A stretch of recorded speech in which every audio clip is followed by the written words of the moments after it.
So, Chapter 6, the Early Societies of the Americas and Oceania. So, the origins of American societies. Mostly the descendants of the creators of these societies.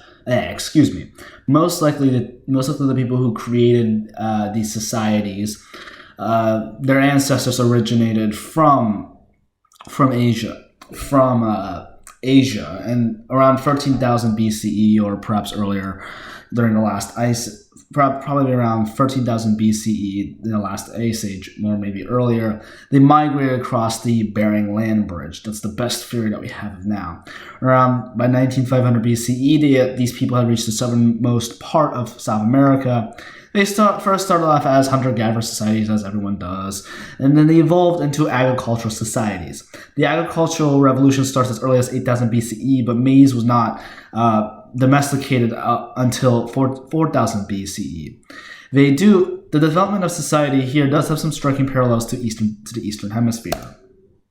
And this map displays the three major societies of Mesoamerica from 1200 BCE to 1100 BCE, with the Mayans, the Olmecs, and Teotihuacan. I think I'm pronouncing that right? Not so sure. Just so you know, these guys aren't the Aztecs. The Aztecs come much later. Around 1200 to 100 BCE, way later than the societies in the Eastern Hemisphere, the Olmecs rise, powered by maize. They do some herding with like turkeys and barkless edible dogs, but they have no draft animals or work animals because their ancestors had already slaughtered all the horses for food.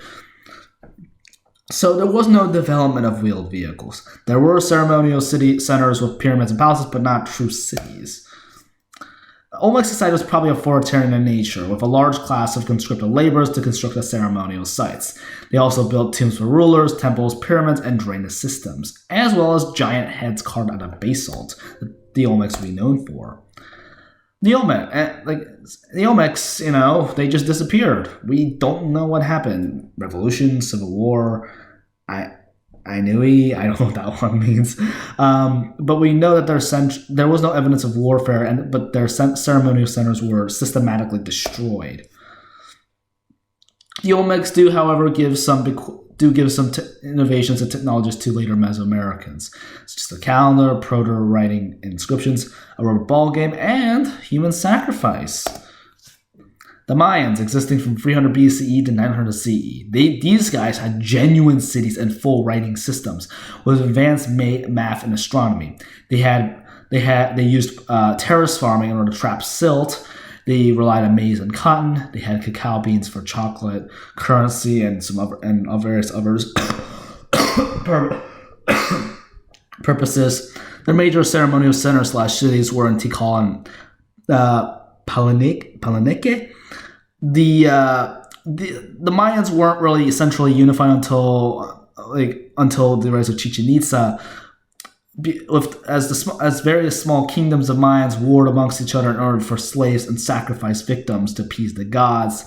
Finally, Chichen Itza will organize a loose empire that used less, human sacrifices before that society collapses due to internal weakness and outside pressure, but not the Europeans. The Europeans will come much later. So there was a Mayan society and religion. There was a large and powerful priestly class that managed the all-important calendar. Society, the nobility were patriarchal and hereditary, and merchants came from royal families and focused on trading luxury goods. The Mayans did develop a highly sophisticated language with plenty of I feel like hundreds or thousands of ideographs in a syllable alphabet. But however, the Spaniards, when they found this, they basically destroyed almost all the writing except for 4. So that was an enormous amount of archaeological evidence that was just simply destroyed by a bunch of imperialist conquerors. The ciphering work began in the 1960s. The Mayan creation, unsurprisingly, the Mayan creation myth, the Popol Vuh, tells the story of man arising from maize. Isn't that surprising? I mean, your entire society is founded on it, so might as well create a creation myth around it. they would perform bloodletting rituals in order to encourage rain. The human sacrifice would follow after the removal of fingers and piercing to allow for better blood flow. This probably happened because, maybe they didn't have any animals to sacrifice, really. No goats. Who knows? There was also another important aspect of the Mayan society was the ball game, which was played ritually.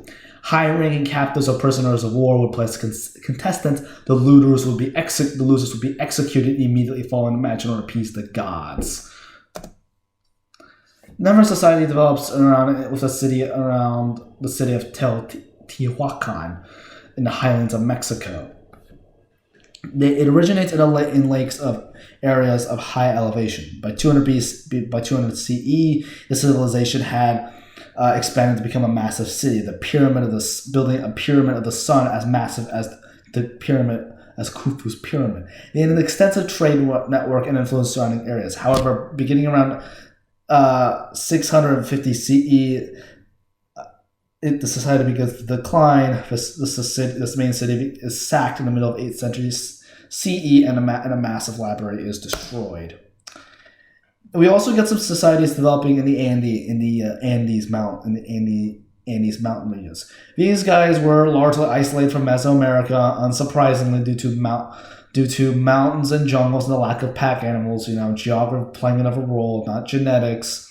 Agriculture didn't start until 2500 BCE. This time being based around potatoes and beans. Due to again the poor geography, the maize trickled down to this area very slowly.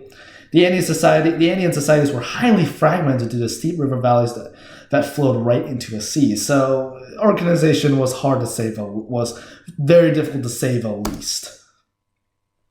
So these are some examples of early Andean societies existing from 1000 BCE to 700 CE. The Huari, the Moche and Chimu here, and the Teotihuacan located towards the south.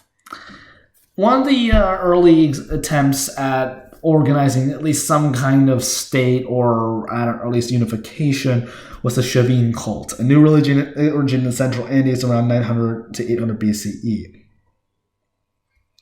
The cult may have arose when maize became an important crop. There's evidence of they left behind intricate stone carvings, and during this era, Andean society became increasingly complex. Then you had also the Mochica State, which dominated northern Peru from 300 to 700 CE. They had paintings and they had wonderful class pots, but no writing. However, they were not the only state. They were just simply one among many, none able to consolidate the lands into a mighty empire until much later due to, again, the poor geography. Now you also get the Oceania societies located in the Pacific. This map depicts their migrations from 1500 BCE to 700 CE, starting off in Asia, and due to the available land bridges during the last ice age, they are able to basically use boats to land and the land bridges and the boats to cross these distances, populating Polynesia and Australia. So like I said before, the prehistoric land bridges created and the lower seas permitted migration. Due to geography and the resources available, these Austronesians that migrated to Australia stayed as hunter-gatherers, whereas in New Guinea, due to the more favorable geography, they actually did some agriculture. These Austronesians will also develop outrigger canoes for open sea travel, traveling as far as Madagascar and Easter Island. And that's it. Hopefully that was helpful.